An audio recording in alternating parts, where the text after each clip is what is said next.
Hey guys, welcome back to my YouTube channel, and today I'm talking about Men's Mental Health Month along with Pride Month because I'm a gay man, so I feel like I have to talk about both. Despite what people on either side are saying, the truth is that Pride Month and Men's Mental Health Month are important. It doesn't matter that they share the same month, we can care about two things at the same time. Just like how when Black Lives Matter was happening and people were like, well, actually, all lives matter. It's like, great. No one's saying they don't. So just because we have Pride, that doesn't mean men's mental health doesn't matter.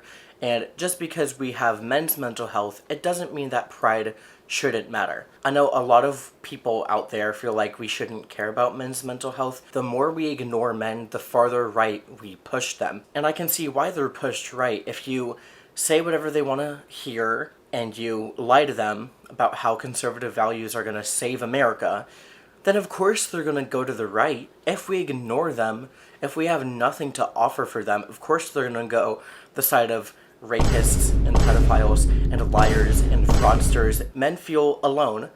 They feel like they can't get the help that they need, and even if they do know that help is out there, they still may feel like they're less of a man for getting the help that they do need. Toxic masculinity is definitely a bad thing, but whenever we as a society have ever given a little bit of time to talk about toxic masculinity, we've never really offered an alternative to that. And I think it's very important that when we talk about what men shouldn't do, we should also tell them good things to do. Because if you only say what's bad, it's kind of like teaching a man how to fish, but only giving him instructions on how not to fish. Men are also having trouble finding community, which has also been a trouble for just my entire generation. But something that the far right offers men is community, and the left doesn't seem to offer that for them at all. And Republicans are kind of like, hey, come over here, we have the community you want, but we're also going to offer you this ideology that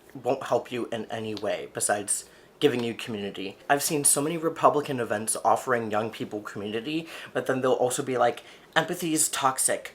This is toxic. We have to hate illegals. We have to deport them. We have to send them out to other countries. We have to get the criminals.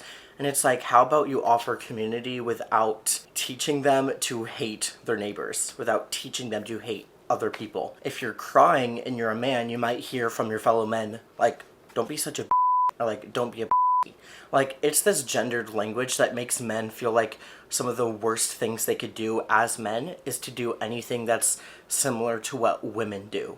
Because women are the and men shouldn't be that. So here are some examples of toxic masculinity. First, we have men don't cry, which we've kind of made a little bit of progress since then as a society, but I still hear it, and it's absolutely disgusting because humans need to express their emotions in order to work through them.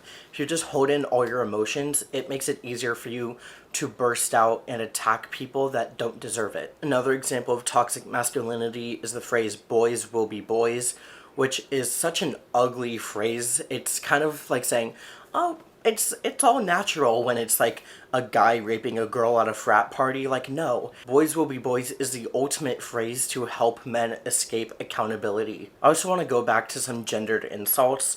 There's the phrase, you throw like a girl, which, again, kind of reinforces the idea that as a man you have to do things like a man does it. You can't do things like how a girl would do it because apparently girls don't know how to throw things in sports, and girls can't play the same sports as boys or can't do it as well. It kind of reinforces the idea that as a man you have to keep yourself as far away as anything considered feminine as possible, even if that thing may help you, like going to therapy, getting mental health services, talking about your feelings. Whether conservatives want to admit it or not, gender kind of is a performance because men don't want to do things that make them look like girls, even though, according to conservatives, the only thing that matters is what's in your pants.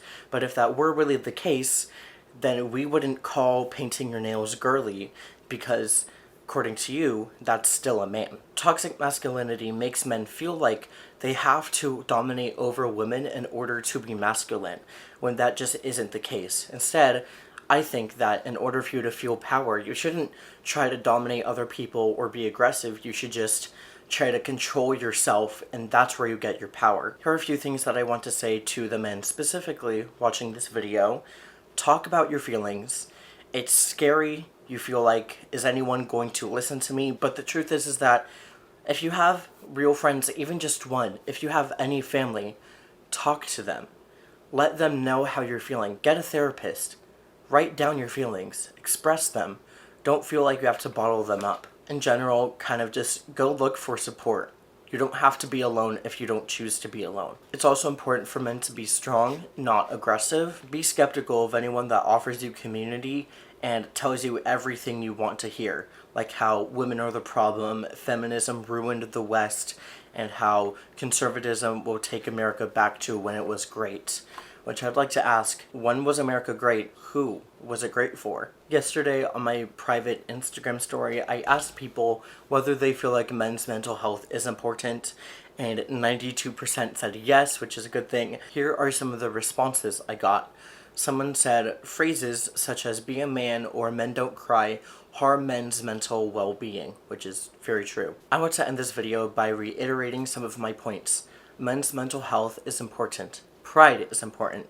Everyone's mental health is important, but the more we ignore men and the more we deny them a space to share their feelings, the further we are pushing them into loneliness and into dangerous political ideologies that will damage their social lives and our country. I think it's pretty clear that men right now feel like they have to be hateful in order to get the attention they want, and that they need to be screaming slurs at people in order to get heard. We should allow men to talk about their feelings, even if you feel like they already get everything in the world. Which, it's true, men have it better than women, but that doesn't mean that their mental health isn't important, because it really is. Us men, we aren't perfect. We have to treat women better, and we have to treat everyone in our lives better. Thank you all for watching this video. Please leave a like if you enjoyed it. Hope you all have a good day, and happy Father's Day when I'm recording this.